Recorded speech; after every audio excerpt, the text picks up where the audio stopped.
All right, then. Good evening. Welcome along. It is another Thursday night on SAFC Fan TV with the lads live. Tonight for you, we got Dino. Say hello, Dino. Hello. We got the Mad Mistake down there. Yo. Good man. Michael Bowers is with us. All right, guys. That'll do. We're joined by Conrad, who's Conrad is part of our behind the scenes team. He's joining us tonight. Hi, Conrad. You all right? Hi, all right. And we are joined because we play Hull City in the Carabao Cup on Saturday. We are joined by Dimitri, a Hull City fan. Give him a big cheer. Hi, guys. Thanks for having me on. And for those who tune in every week, Sean is not with us this week because he's back to work, earning some pennies, and so he's on shift, so he's not available. And Jacob is away on holiday. So we're going to talk all things Sunderland.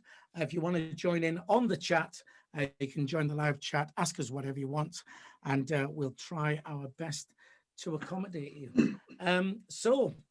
We've been joined by Dimitri, Hull City fan.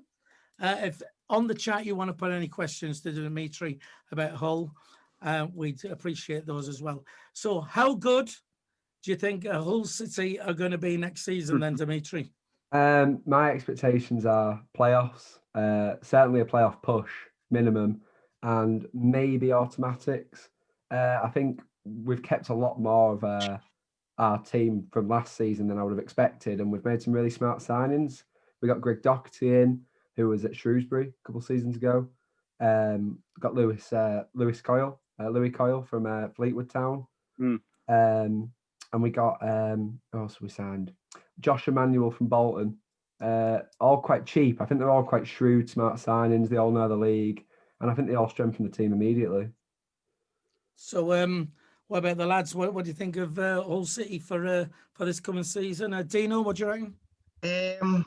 I said they were probably one of the weakest teams to come down from last season. That's just my opinion. No, but now Wigan have lost a lot of players, so that makes Hull City look a much stronger team. With Wigan losing the players they have done, that's the first time I've heard who they've signed. I don't know them, but they know the league, which is good for Hull. They've got our old captain George Honeyman, which people have mixed opinions on him. Some people liked him, some people thought he was overplayed because he was captain. I don't know what he done for Hull last season, but he can definitely do it in League One, as we've seen in League One. Playoffs, I think that's probably reasonable, I would say. As you know, I don't know the team, but I think playoffs for Hull City is reasonable. I think it's expected, to be honest. One I forgot there, Richie Smallwood too, who was at Blackburn when they last got promoted, of course, and didn't play for him at all in the Championship, but he was Blackburn fans they've waxed lyrical about him, said he was fantastic in League One.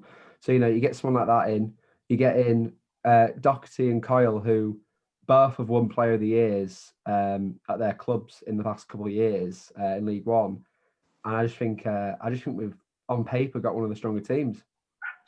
Don't read into the player of the season, because we had Conor McLaughlin, who was in what was it, team of the season for the League One, and he wasn't exactly the best in his first season. So don't count your chickens just yet because they've been named player of the season, because that doesn't mean anything until he puts on the strip and then plays for you, and then probably take it from there. Then on the chat already, Thane SAFC says that Greg Doherty, good signing for Hull, so he's saying that. He's also give a prediction for Saturday. We will do predictions ourselves. He's saying 2-1 to Sunderland. Conrad, Hull City next season, what do you reckon? Any team that comes down to our division, or even when we were in the Championship, anyone who comes down is always, you look at them as one of the better teams that you'll be facing against later on in the season. So if they're talking about playoffs, I could probably see us up there with them. It was the same thing when Ipswich came down. I know they sort of tailed off a bit towards the end, but you look at them as right, they're the new ones in this league. They're the ones who are now in the same position as we were 2 years ago, going, right, well, how do we get back out of this? They've got that ambition to go forward, which is what we have and had, I suppose, depending on which season you're talking about on there. But they're in our position from 2 years ago, where you come down and go, right, we need to attack this league and we need to go back out. I'll just say, as optimistic as I am aware that, you look at you guys not getting out first attempt when you expected to, and Ipswich and their calamitous season last year. And I am aware that it's incredibly likely we could fall into that position too. But I think I'm quite naturally optimistic, and just looking at that team, until they prove to me that like they're not up to scratch in League One, I think a lot of those players, like I said, they're proven. So I'm gonna trust right now that they are good enough to challenge for playoffs. And if they're not, they're not. But they look like they are on paper. Fair enough. Mad mistake. Hull City next season. What do you reckon? I agree with Dimitri. I think I predicted in my video third, but I think they will be pushing for second place. I can't see them winning the league. I think they're a decent side. They're a strong side, like Dimitri said, and they haven't lost many players, and they've strengthened the side a lot. I think sometimes the odd team does go straight back up, and I think Hull will be pushing for that. But Dimitri, what was your thoughts on George Honeyman in the Championship? Did he cut the mustard? At times he looked like he could play in the Championship at a decent level, but there were other times where he just looked a bit off the pace. I think I don't know if it was the same for you, but he worked his ass off every game, and like at times it looked like he was the only player who really wanted it. But I don't know if like ability-wise, pure ability is good enough to really be a Championship starter regularly for anyone who's not a relegation candidate. I think you'll find he'll be decent in League One. He'll have some good games for you in League One. Probably score a couple of goals as well. I think League One's probably the limit of his ability. He's a cracking lad to give everything for the cause. And I do wish Hull and George Honeyman all the best this season, Dimitri. Thanks. Yeah, he gave his all last year. Like that's the thing. Like even if he didn't always look technically good enough for the division, you couldn't knock his effort. Like he always gave 100%, and not every player did last season, as I'm sure you can guess from a team that got one win in the last 20. He might even do better for yous in League One than he did for us, because the captaincy for me weighed him down a bit. He never looked happy. Where he might have more of a free role with yous for not being captain. Quickly, Conrad, was you trying to get in there? I was just going to say about Honeyman will always give everything when he played every game. We never questioned his sort of effort and his sort of passion for it. It was more just, I think a lot of us didn't know where his position was and whether he knew where he was best playing on there. And I don't know if he found that position with you. Do you know where is he settled into a role, or does he still sort of float around as I sort of thought he did? He when he first came in, he was playing centre mid, but as the season went on, he actually found his place more as attacking mid. Not a number 10 in the sense of like a skillful Brazilian number 10, more of like a grafter number 10 who's going to, just drive the ball forwards. But he did play further forward as the season went on. So, Michael, on to you. Hull City next season. What do you think? Well, everybody's pretty much covered one of the questions from one of my mates of mine, the adopted Macam, who was on a couple of weeks ago. And it was basically, how does everyone see Hull doing this season? But obviously, pretty much everybody's answered that at this point. For me, Hull, along with Charlton, actually, I think Hull and Charlton are going to be two very strong sides in League One this coming season. And really, I mean, I know, well, Wigan should be, in theory should be, but we know the disgrace that's going on at the DW. Hopefully the EFL sort themselves out there. But for Hull and for Charlton, their aim's got to be to go back up. There's no reason for them to not expect it. I think the signings they've made, Louis Coyle I actually quite like. I think that, I think we were linked with him a few months ago before he joined Fleetwood on a permanent basis. Greg Doherty, again, I'm sure we were linked with him at one point. And Rangers fans, I think, have said good things about him as in probably not going to get to their team, but for the level that Hull are at, and obviously Sunderland are, he's probably, don't be shocked to see Greg Doherty be one of the better midfielders this season. I like a lot of the business Hull have done. But Dimitri, I was going to ask you a question, actually. What do you, obviously, correct me if I'm wrong, just after, I think you beat Sheffield Wednesday after the new year. Yeah. I think he knows where I'm going with this. Sorry in advance. I think you were about 8th in the league. Correct us if I'm wrong. You weren't far off the playoffs. Given what's happened, 2 points off. 2 points off the playoffs. Given what happened since, what's the feeling among your fan base towards Grant McCann at the moment? How much pressure is he under? it's very toxic. I'd say 75% of the fan base was calling for him to be sacked. As soon as we went down, before then, to be fair, but as soon as we went down, I'd say pretty much unanimous in terms of calling for him to be sacked.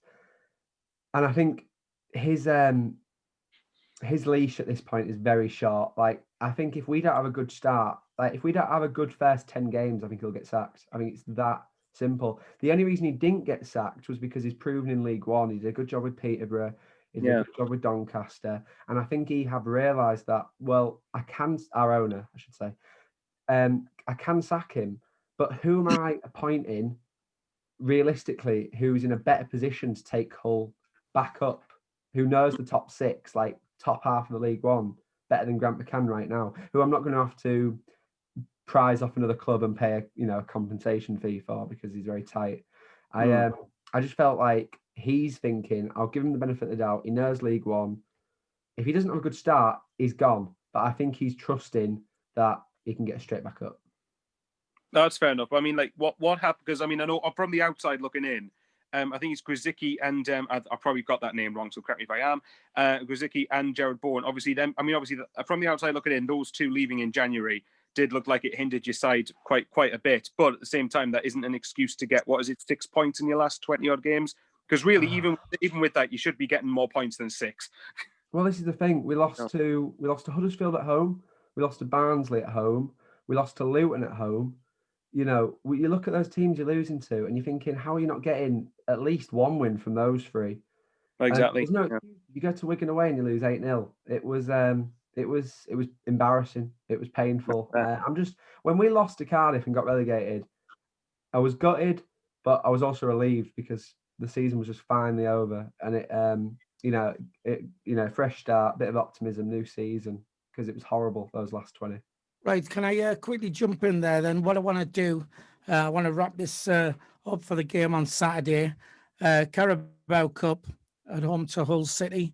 All I want to do, I want a prediction of you, each of you. So, Dino, what do you think for Saturday? Does it go straight to pens, by the way, if it goes, if it's I like haven't got a clue. Yes, there's no replays. I'm pretty sure I'm pretty sure. I used to go to extra time, but I think it goes straight to penalties if it's level after 90 minutes. Right, I'm going to say 1-1, and then penalties. I think Sunderland will just edge it on penalties. Sunderland on penalties, you're saying. All right, mad mistake. Oh, I was going to say 1-1 Dean as well, but I'm gonna go 2-1 Sunderland. 2-1 Sunderland. There you go. Dimitri, I'll go 2-2. I don't think there's much to split the teams, and I think City are going to win on pens. We've got a good penalty record in the past few years. So. Right, so you're saying Hull on penalties, Conrad? I'm just going to go for optimistic, just boring 1-0, Will Grigg, because I've got my videos ready to send to me mates of the music playing if he scores. So that's what I'm doing. That's all I want this season, just be able to send that more than once. Right, nice one. Michael?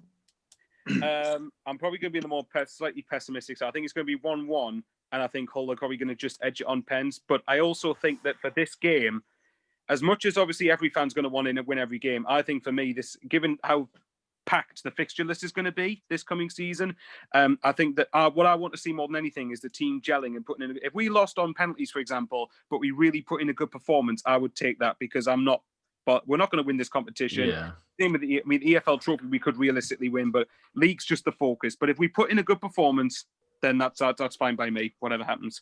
Right. So I can't remember now what your prediction was after all that. What was it? 2-2, did you say?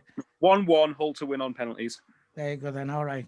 Right. Well, for me, ever the optimist, I don't think Hull will be that bothered about the cup. I think they'll want to solely focus on the league. 2-1 Sunderland for me. No penalties. That does it, I think. Right. Just very quickly on the chat, Sean Allen has said we need to sign Marcus Madison because we're screwed with Wyke and Grigg.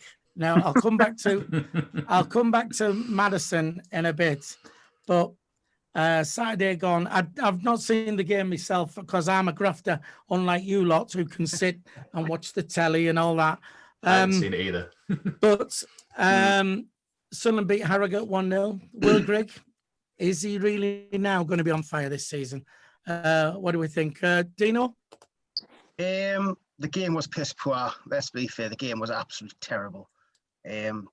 Obviously, I think we're scoring there like from the 85th minute onwards. It was a Dan Neil, lovely ball for Will Grigg. He fell over when he finished it, but maybe last season he wouldn't have finished that. Michael's already alluded to this. This has to be Will Grigg's year. If Will Grigg's on fire, we go up. If Will Grigg doesn't, I think we'll struggle to make playoffs, and that's what I honestly believe. But the game was, for playing a team like Harrogate, who've just got out the conference to go to League Two, lost probably the best player in Jack Diamond, who we have, and we barely beat them 1-0. I mean, I know everyone says it's just pre-season, but that's not good. I mean, they looked level to us. Like, they looked like they were competing with it. That's the scary thing. And we had our probably strongest team out, possibly our strongest team out. Or I think White was up for first half, if I'm not correct. So it is worrying a bit to see that we only beat Harrogate 1-0, but it is about fitness. But we've only had 3 pre-season friendlies, which is another scary thing. Everyone else has had loads more than us. So are we going to be going into the season fit? But it has to be Will Grigg's season. If it's not his season, we're not going up. Michael, Will Grigg for this season? Like Dean said, and obviously I've previously alluded to myself, there's no excuse for this to not be Grigg's year. Grigg, for me, probably has had a massive reprieve in the sense that he could have. No one in League One is going to want to pay the wages that he'll probably be wanting. First of all, they wouldn't anyway, and secondly, they can't now with the salary cap. So he's probably thinking, that's why I thought all summer we're probably not going to get rid of Will Grigg. And for me, I think apparently from what everyone's been saying, Griggs looks sharp. He looks like he's, lost a few pounds. I know, Rich, coming from me, but he's lost a few pounds. He's fitter. He's sharper, apparently. He seems to be enjoying himself a bit more. For me, that could be the difference. And like Dino said, I think, put it this way, I think if Grigg isn't on fire, I do still think Sunderland would make the playoffs, but we wouldn't win them. So in other words, I don't think we'd go up either. But with Grigg is on fire, I honestly think that could be the key difference between whether Sunderland make top 2 or not. So, look, as Dino said, look, don't get me wrong. It is about the result. It is about, getting a winning mentality back. But yeah, Dino's right. I mean, I watched the first hour or so of the game. The performance wasn't great. It was, Harrogate made us look pretty average. Now, I'm hoping that's just rustiness. But like Dino said, we've had months and months where we could have arranged pre-season friendlies and we haven't done so. You could argue these next 2 games, holding Aston Villa under 23s, I think it is. You could argue that maybe we could view them almost as kind of competitive friendlies in some respects, even though there's probably no such thing as that. But yeah, for this season, just as long as we could do the job in the league, then fair enough. But Grigg's got to be on fire, and him scoring in pre-season's got to be a compliment. Is that a yes then, Michael? Maybe. Conrad, Will Grigg? I really hope so. For me, it was always a case of when he came in, we didn't play to him. And I know it's sort of like he has to do his bit and we have to do our bit.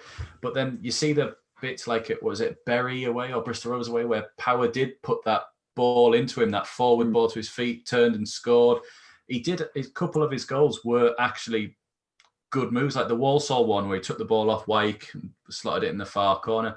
He can do it if we give it to him. So I'd like to say yes. I'm going to go yes. It's like, I mean, we said when we did the Sunday bunch last season, we were saying that at Wigan he linked up well with Power, like that. Now the ball, what Dan Neil put through to him, if he needs somebody to give him the service, and if he gets that partner who can supply him, then he could well be on fire. Definitely. Mad mistake? Oh, let's be realistic. Let's be realistic, shall we? The Bristol Rovers' first league match of the season. He's going to start Charlie Wyke for certain, isn't he? He's not going to start Will Grigg. Will Grigg won't even get a sniff.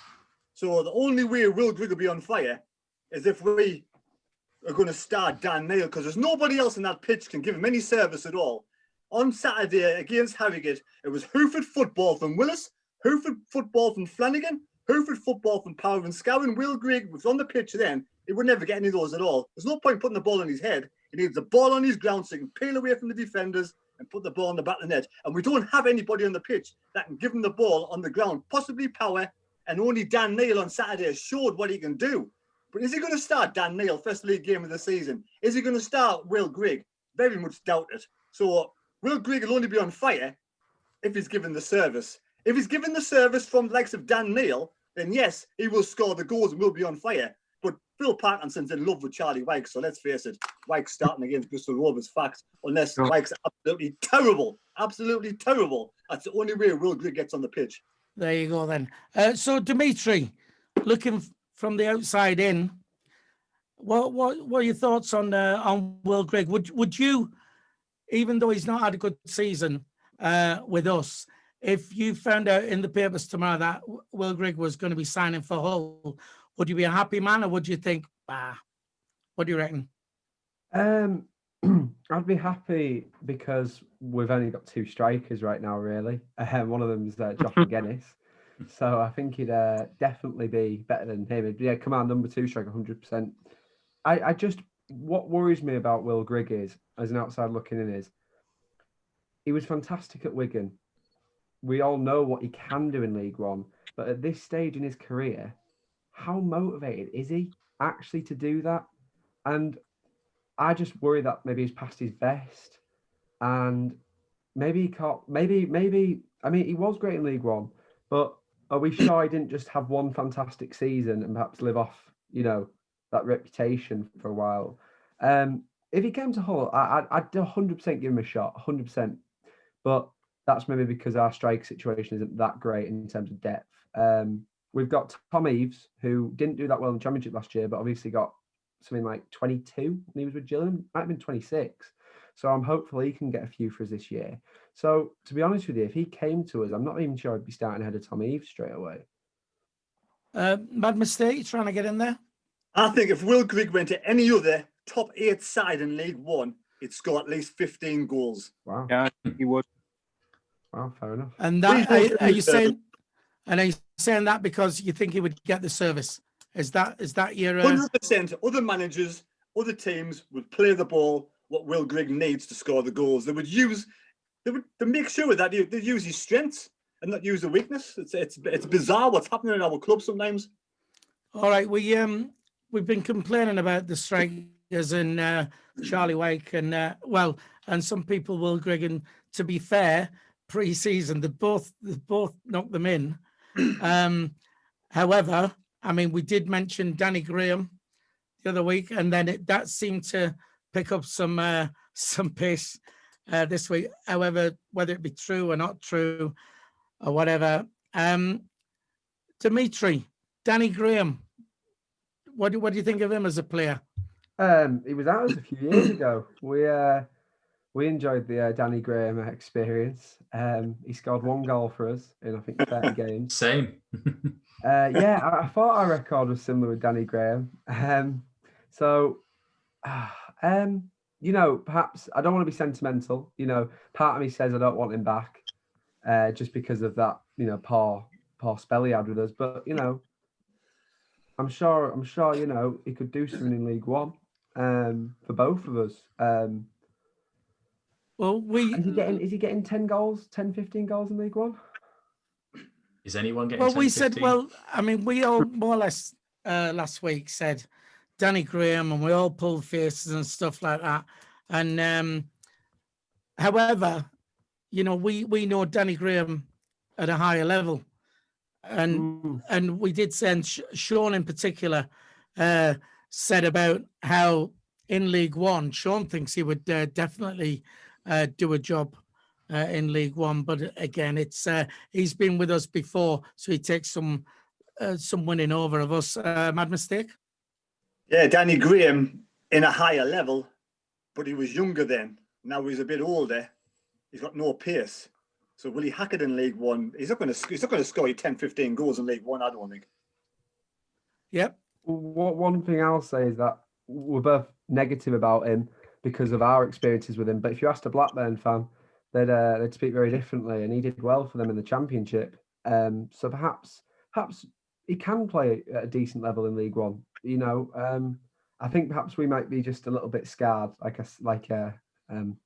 you've said, by our experiences with him in the past. All right, Dino. Well, say when he's joined us, there's an expectation, a bigger crowd. Like when you go from Swansea to Sunderland, it's a totally different. The expectations is a bit higher. The crowd can get on your back a lot easier, and I think he just couldn't handle the pressure. Obviously, then you go to Blackburn. The expectations there is not really high either. It's normally just like mid-table, just stay in the league kind of team. So if he came down to League One, he's older, but the expectation is to go up. So you've got another pressure on you. You've got to score 15 goals, and I think that's what's affected Will Grigg in a way. The pressure of knowing that you have to score the goals to get the team up, and that's a lot of pressure on someone who hasn't had that pressure before, maybe. Yeah, good point. On the chat, just very quickly, I want to give a shout out to One Rovers Vlogs. That's Charlie, who we're in touch with. Charlie's going to be on next Thursday with us, because obviously our first game of the season is against Bristol Rovers. So Charlie, One Rovers Vlogs, is going to be on with us. Jordan Scott on the chat, when we were talking about Hull and how well they would do, he reckons that this is the strongest League One there's been for quite a while, he reckons. So I don't know if you agree with that. I mean, I suppose, Hull coming down, Wigan, yes, no, how they'll do. I mean, there's still ourselves, Portsmouth, who's to say Ipswich are not going to, there's some teams in League One this next season, are going to make it difficult. I want to go to Michael. Have you got some questions you wanted to ask you'd got from the social media this week? Yeah, well, I asked it on my own YouTube channel. Actually, forgot to put it on social media. But obviously, one I asked from Adopted Mackham, which we've all covered. Let's see, what's the next one? Okay, yeah. Then SCFC again, quality lad, said, "Will we sign a left back before the window shuts?" Which, if I'm right, the window shuts start of October, I think. October. Yeah. So before then, will we sign back? Anybody start? Well, we've needed one for years and never bothered, so I can't see why we would again. Conrad, do you want to kick us off with that?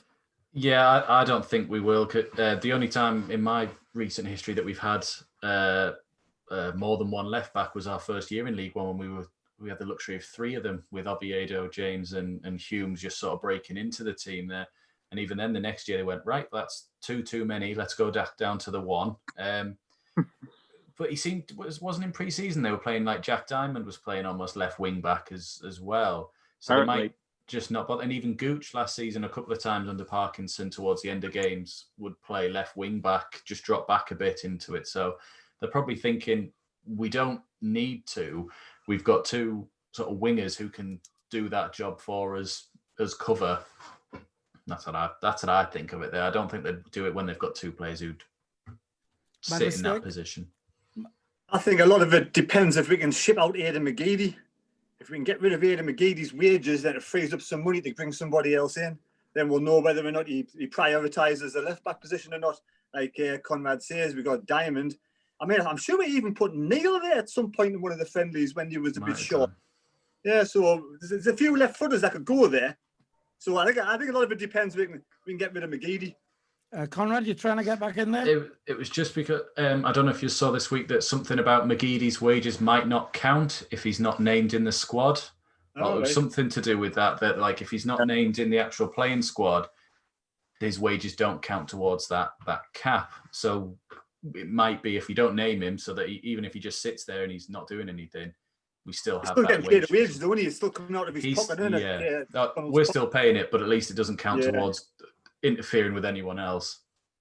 I think a lot of it just comes down to Donald wanting to actually splash his money, so I think he'll not pay for anybody else while he's just paying money for McGeady thing now, isn't he? Yeah, exactly. You think McGeady will go like Conrad? It's the same thing with Grigg, who in League One, is anyone going to take him on the wages that he wants and potentially their salary cap issue to put him in the squad? And how old is he? 34, 35 as well? 34, I think. Like, you're not going to get, like, he's not your sort of like, we're going to get him and he's going to do us for another 3-4 years and build a project. He's going to be there for an initial impact and then out again, and you're still going to need someone else later on. So is it worth putting that money down for 1-2 years maybe? I mean, I'm under the impression that McGeady's settled where he is with his kids and the schools and everything. He doesn't want to open route and move on. So he may want to just sit in the under 23. I don't know. a bizarre situation. Do you know? Well, you can't really rely on Jack Diamond and Gooch to play left back because you're going to need, like, if Maguire gets injured, you're going to have to stick up. Probably Diamond will have to go up there. Neil will have to go up there. So, like, yeah, you've got the option of putting someone like Gooch or Neil or Diamond at left back, but they're not technically left backs because they're more offensive. I think you definitely need a defensive left back because obviously Hume is still one for going forward all the time. His defensive work really needs work on, but I do think we need another defensive left back just for the cover. And why not get that Swansea left back who we had on loan again? What was it, Declan John? Maybe go back out and get him because obviously he didn't even get a game, didn't even get a touch of the ball. I don't think when he joined with. Fair shout. Get John. Dimitri, do you know any good left backs you could point in our direction? We're a bit short left back ourselves, to be fair. We've got I like to hear all this. I like to hear all this doom and gloom about your team. It's sounding good. I'm loving it. Well, our starting left back won't actually be playing tomorrow because he's injured right now. But we've got him. That's Callum Elder, and then we've got well, I think we've just got a youth academy lad now. We're pretty short at the back. So we really could do another left back too. As long as Callum Elder stays fit, we'll be fine. It's just praying that he didn't get an injury, which it sounds like you're in a similar position with. Pretty much. Right, Michael, what are your thoughts on it? Yeah, obviously, yeah, mate. Well, but like to be honest, well, I think at this point probably not. No, because they'll probably. It depends what positions they're going to prioritise. For me, you still need a centre back, left back, an attacking midfielder, and ideally another striker. But I think they're probably the one that needs the most work is attacking midfield for me. So for me, I don't think we'll get another left back. The one I wanted could have easily signed before the cap happened, which was Luke Garbett. But obviously, there's no chance of that happening now with wages. So no, probably not, unfortunately. Right. Well, back to the live chat down here. Clayton Edwards says a bit of a weird question, but would anyone have Seb Larson back? 35 years old, but could possibly still do a job. So that's a thought. Richard Wiles is saying, here's us on about signing Danny Graham and not Madison when Madison ripped us apart at Peterborough.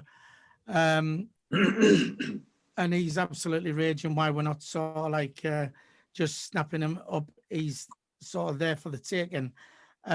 Again, we might elaborate on that in a bit, but what I want to do is if Phil Parkinson is looking to fill any one of his positions, then what he could do is there's a number of us going to be playing at this Stadium of Light. Who wants to give Carl a shout out? Terry, you know, Mad Mistake, you know all about this today. I've been at work, but apparently we've been roped in. There was a competition online, I think it was, with the Great Annual Savings, where 20 Sunderland fans, they won away shirts, and then the 20 names went into a hat, and 2 were drawn out to play on the pitch at the Stadium of Light. And I know Carl Stewart won, and Steve. Michael knows Steve better than me. Yeah, we know Cass. Yeah, Cass. Yeah, me and Lee know him. Yeah, basically they both won the chance to play on the Stadium of Light, and they get to select a team with them, apparently. So looks like we've got 16 members each, 16 players each.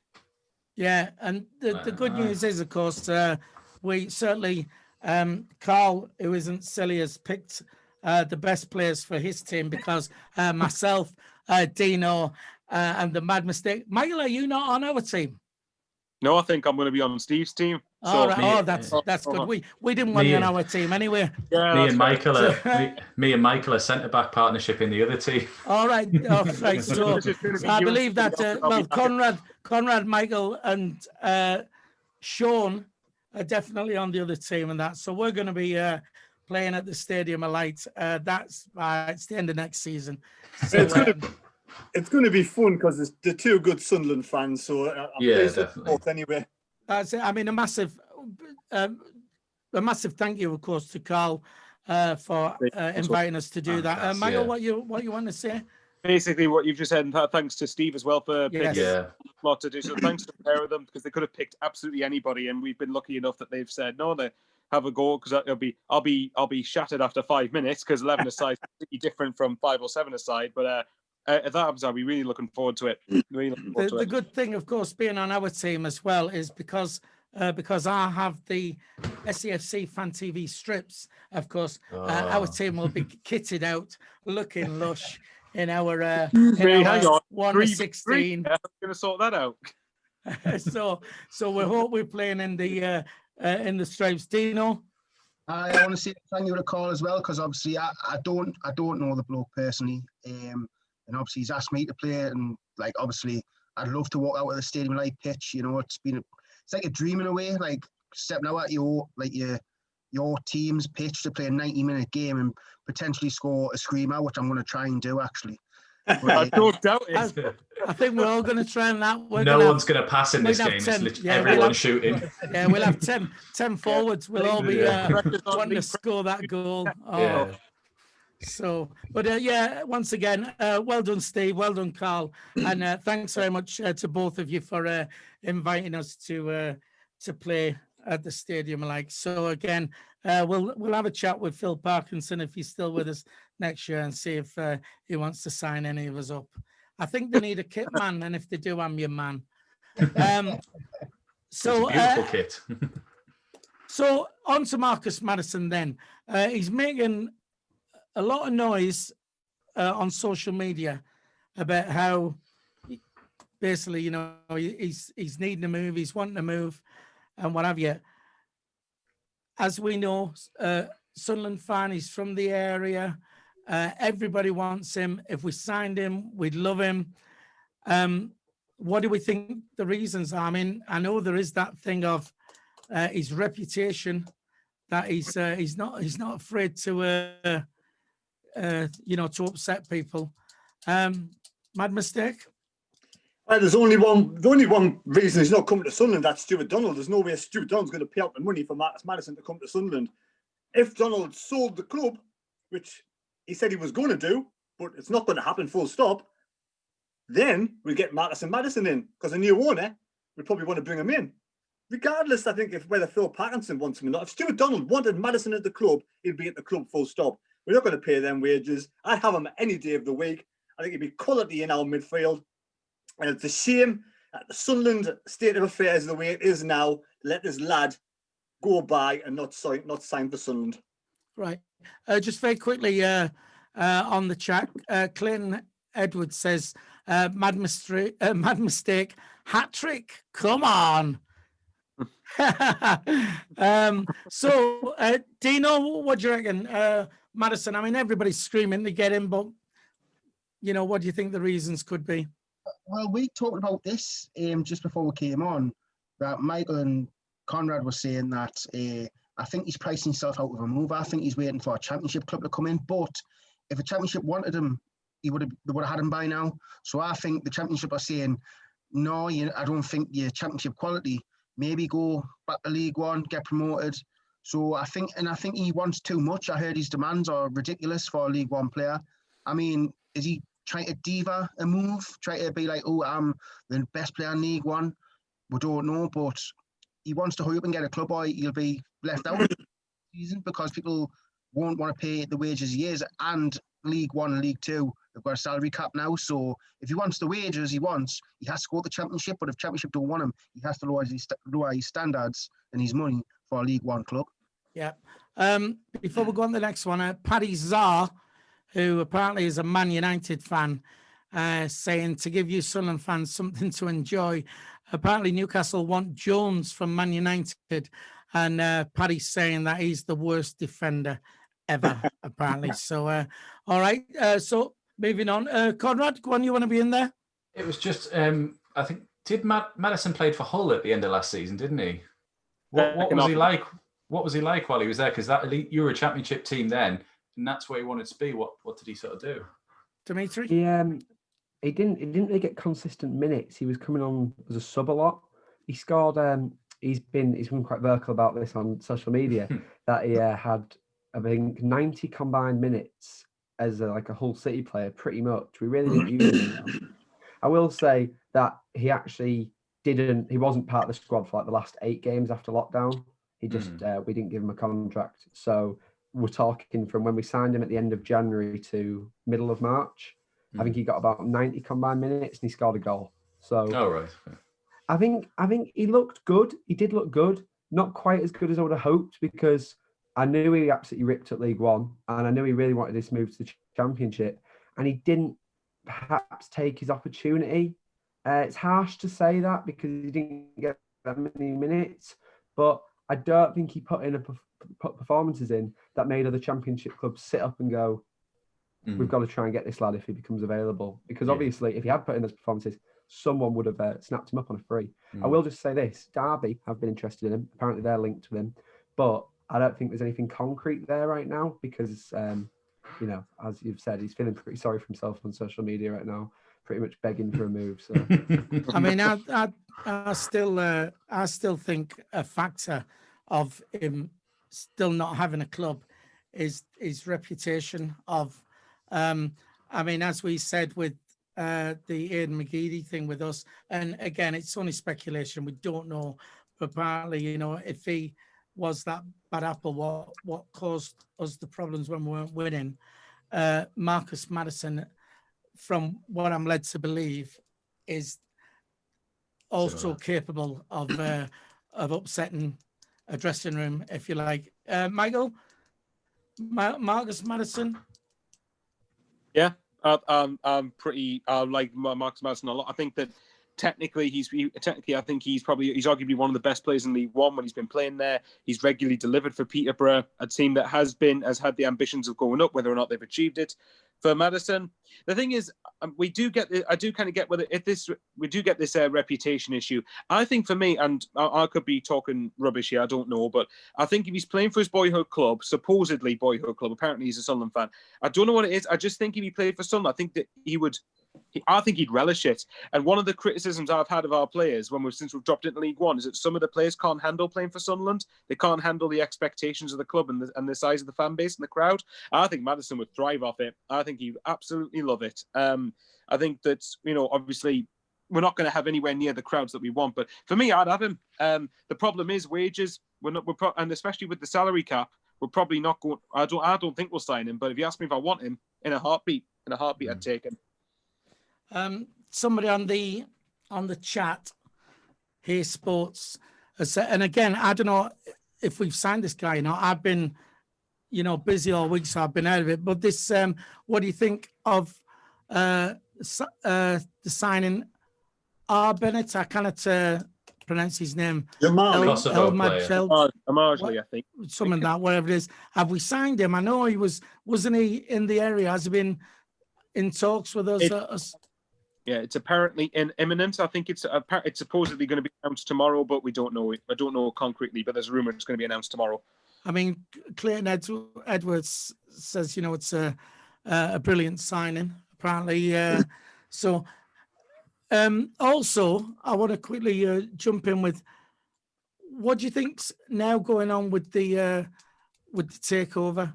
It's all gone very it's gone very quiet on it. I mean, I know there was if you like, we're hiding behind the NDA and that, but all of a sudden, you know, wasn't there supposed to be a decision before the start of the season that we would know something? It's looking very unlikely. Anybody any ideas on that? It wouldn't shock me if it didn't happen before the start of the season now. I would point out that I think that when it comes to takeovers, the ones that have the best chance of going through are the ones that you don't know about until the very end.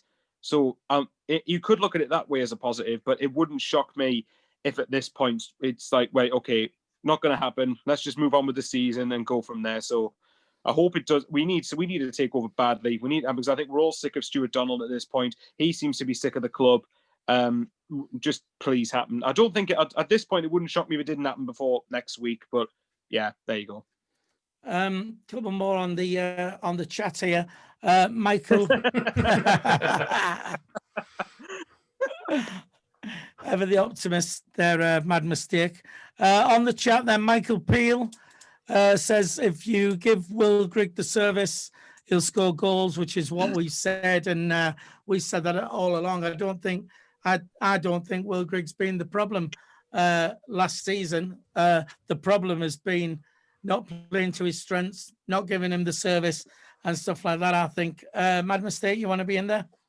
I just thought against Harrogate, the worst part of the whole match was we just could not pass the ball out of defence. We couldn't pass the ball full stop. We were giving away loads of possession just because. We made Harrogate look like they had the same ability as us, but we were just giving the ball away all the time. They were passing the ball slick. We just give it away left, right and centre. Flanagan was just smashing the ball down the left-hand side and Hume had no chance. And then Willis was just hoofing the ball under nobody. It was so embarrassing. The passing was diabolically. It needs to improve massively before Bristol Rovers match. Never mind Hull. Bristol Rovers where it counts. But you're also saying that you genuinely don't believe that Will Grigg will get a start at the start of the season anyway. Now, what happens is when we play Hull on Saturday. What happens if Will Grigg bangs a hat-trick in? Then surely Parkinson cannot not play him. Is that right? On Saturday, Parkinson has to start Neil and has to start Will Grigg. Two musts on Saturday. There's no point benching those two. Who cares about the Carabao Cup? You've got to start those two and see how they connect together for 90 minutes on Saturday. So again on Saturday, Dimitri, we'll bring you in on this. Who's your biggest threat then? Who's the one player you've got that we really need to look out for? If he starts, I'd say Tom Eaves, because he didn't do that much last year, but he's proven in League One not a good team as well. So it's not as much that he was a flat track bully and bagged 26. Like someone who maybe like an Ivan Toney, who I like, but strong team, gets a lot of goals. He was with Gillingham, so he gets 26 for them in League One. He gets, I think, 6 total last year, but he's got a hat trick against Rotherham in the FA Cup, who are of course the League One team. So I just feel like he is so confident, and he's such a good player at that level, but he just can't make the step up. So what I'm dead interested to see is if he does start, will he be this dominant League One player that he's shown he can be? You would think so in League One, wouldn't you? Really, but I mean, again, for us, we have to go up this season. So the Carabao Cup. Trips to Wembley are nice, though having said that, they're not nice. Trips to Wembley are nice for other people, unless you're a Sunderland fan. But, it's a nice weekend away, but we never ever win anyway. So for me, why bother with the Cups? Let's get this league in the bag and let's hope we're up by Easter, really, again. Michael, have you got any more questions you wanted to fire in there? Yeah. First of all, another one from Taffy Mackham. Basically, I had to narrow down his question, but basically it's, do you think that the lack of fans at the start of the season will help or hinder the side? So Dino, or whoever, Dino, start with it. Sorry. It'll probably help. It'll help the players, because if they make a bad pass, they don't have 30,000 fans going, "Oh, for God's sake, for fuck's sake, it's not." You don't have none of that. If you make a bad pass, you probably get a little, maybe some encouragement off the manager saying unlucky, and some off the players, so you don't have 30,000 people screaming at you. People like Power will be able to maybe not have as much pressure on him being in the middle. Will Grigg won't have the pressure if he misses a chance. Everyone's on his back, and so I think it'll help the team, to be honest. That's just what I believe anyway. The thing with the reduced fans in the ground as well,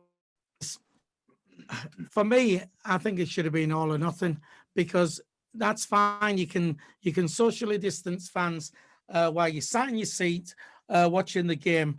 But as soon as that halftime whistle goes and everybody goes down on the concourse, no matter what one-way system you have, right, and people are fighting to get a pint or whatever, right, underneath will be absolute carnage. So regardless of how far apart people are going to be sat. I just think that, like I said, underneath, coming to the ground, leaving the ground. Again, yes, you're not going to have as many fans, but it's still going to, you might as well just let them in. Will it have an effect on the team? Again, like Dino says, if they're not playing well, there's less people to get on the backs, I suppose. Mad mistake? And I've been watching the cup matches over the last few years when there's been no crowd there. We've always looked dead lethargic and looked sloppy and looked awful. I prefer to see a crowd there. I think it'll hinder us. I thought the last 3 friendlies we played, we didn't look fantastic in any of the friendlies with no crowd there. I think we need to go kick up the backside at times. And I'd rather have the fans there getting on the players' backs when needed to be on the players' backs. Not all the time, just when they needed to be on the players' backs. Because I think some players need a good boot up the arse sometimes, and I think just having no fans in the stadium at all, some of them will just dawdle around and they might not even be bothered. Before we move on to the next one there, Adam French on the chat has said, why don't Sunderland just sign up Dino and the Mad Mistake, put them up front, they'll get at least 10 goals, more than Will Grigg and Charlie Wyke. Right, now, all I've got to say is thanks, Adam French, because I'm going to be playing as well. Thanks for seeing how proud I'm going to be and just not including me in that, but never mind. Thanks for the input. Michael, fans at the ground then. First of all, when you talked about the question that was asked, have you seen the forward balls that Dino's able to provide? Look against Newcastle fans TV, man. Beauty through to Sean. Yeah, you remember that for one of the goals. Yeah, it depends on each individual player is different and how they react to it. Put it this way: if they view the crowd, if any of them try to view the crowd as an excuse for why they didn't perform their best, it'll be interesting to see what they do when there's no fans there. For me, I think if we use it the right way, it could really help us. I do get what Mad Mistake is saying, because you do ideally want fans in there. You want fans to sort of tell them when they're not performing, but I'd like to think the players should be able to do that themselves. They should be able to tell each other, right, come on, this isn't good enough. Let's up our game here. And I think it'd be good, especially for the likes of Will Grigg, to get his confidence going. I think if we can start well, then by the time fans start to come back in, hopefully confidence will be sky high. So I think it could help us, but it could go either way. Just very quickly back to the live chat. Casual Observer says, Jesus Christ, Danny Graham, 35-year-old, and he's needing to be persuaded to sign. And he said he'd rather have Danny Diggio, for those who remember him. There you go. Conrad, fans in the ground. I don't know. Over the last few years, we've had moments where we have we've had very few, but good moments still, where we've been at like the Portsmouth, the playoff semi-final we've had on there, which was a good night with the crowd and that.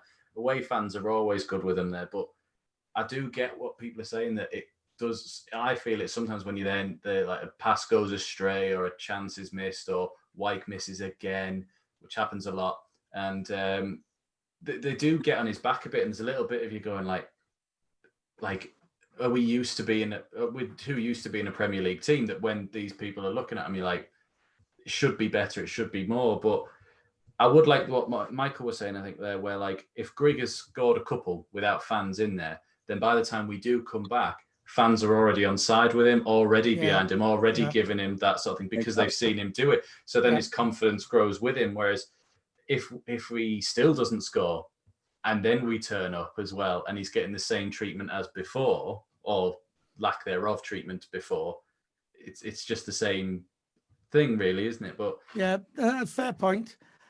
Just very quickly back on the chat there, Adam French now trying to redeem himself, saying we fill it left back, which is on to all the jokes, left back in the changing rooms and all that. Yeah, I know. The Schlong man, cannot believe us Sunderland are down here with the likes of Lincoln. He's a Lincoln fan, obviously, and Accrington.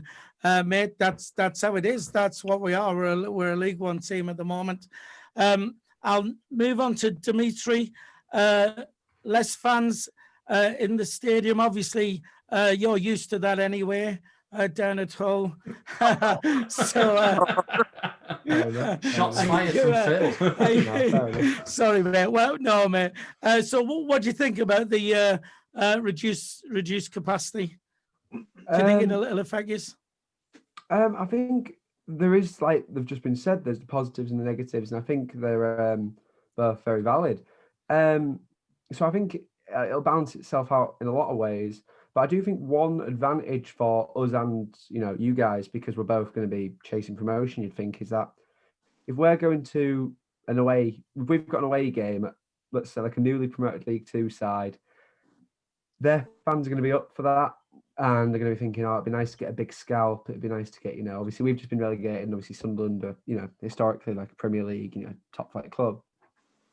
And I think not having that sort of hostile, amped up atmosphere to deal with will help the players. I think it'll bring it down more to the sides on paper playing a behind the closed, it's like a behind closed doors game. Well, it is, but like that just sort of environment of sort of just complete isolation will surely lead to the better team winning. You've got to think 9 times out of 10.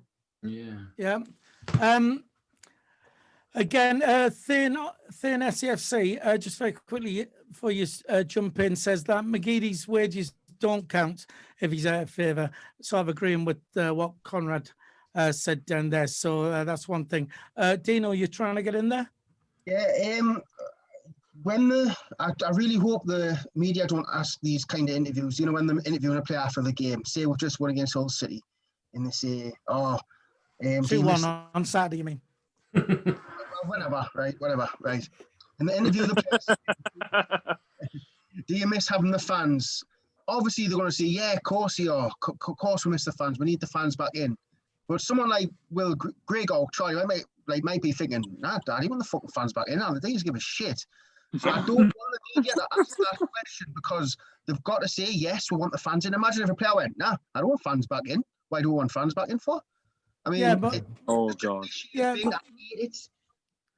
I get what you're saying about, Will Grigg, Charlie White and stuff like that. When like last season and now, they were on a bad run and what have you, then yes, naturally, they wouldn't want fans in because they're on the back. However, if Will Grigg's banging them in, then surely if you're banging them in, you want the fans in there, because if they're chanting your name, that'll spur you on. Surely it spurs you on to do better, as we'll find out when we're playing in our team and everybody's chanting mine, Dino, and the Mad Mistake's name, and we'll be banging hat-tricks in each. Mad Mistake. Keep going on about last season about Wyke and Grigg. Grigg got no service at all, and Wyke is just not a striker. There you go. Simple as. Simple as. What about, just very quickly, because we've not long left, Dimitri, I'll come back to you in a sec.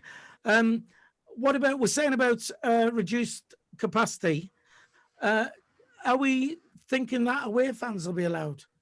A certain number to set? Definitely not. Well, is that a no? Has anything been said, or do we not know?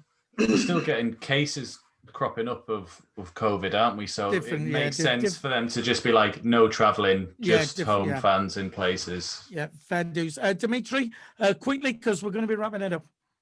No, I will. I just had a quick point to the Will Grigg thing, is that, I understand, you see, it's City, some players psychologically really, really struggle when the crowds get on the back.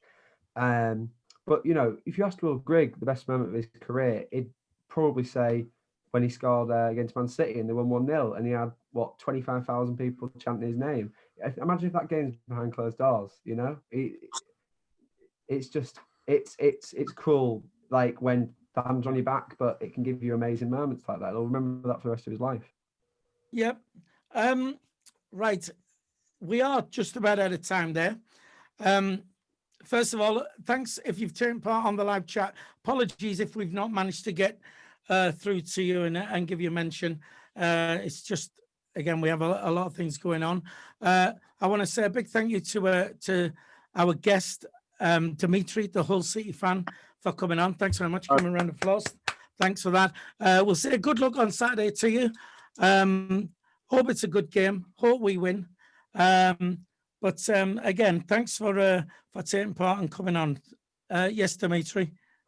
I'll just say thanks for having me on. It's been great to have a chat with you guys about this. And I'd love to come back on when we play in the league if the invite's there. Dimitri, that'd be great. On one condition, you're going to have to pay your electricity bill and then you can turn some lights on. Then we can see you a bit clearer there. All right, mate, no worries. All right, Conrad, who's part of the behind-the-scenes team with us on SCFC Fan TV. Thanks for coming on, Conrad. No worries. Cheers, mate. Have you enjoyed it? Oh, aye. Proper good fun. Well, I'm going to Sean will have me seat next week, I guess. Right. We will. We're gonna do a video for you over the weekend, which will be on early next week on the channel. We're going to do a prediction league where we're going to tell you where we think each and every team in League One are going to finish. So make sure you look out for that. Thanks for watching. If you haven't subscribed to the channel yet, please do so. It's absolutely free. Hit the like button, leave us a comment, let us know what you thought. And from myself, Wee Philly, from Dino, from The Mad Mistake, from Michael Bowers, from Dimitri, the Hull City fan, and from Conrad, we want to say bye. We'll see you. Bye. Woo! See ya. See yous all there.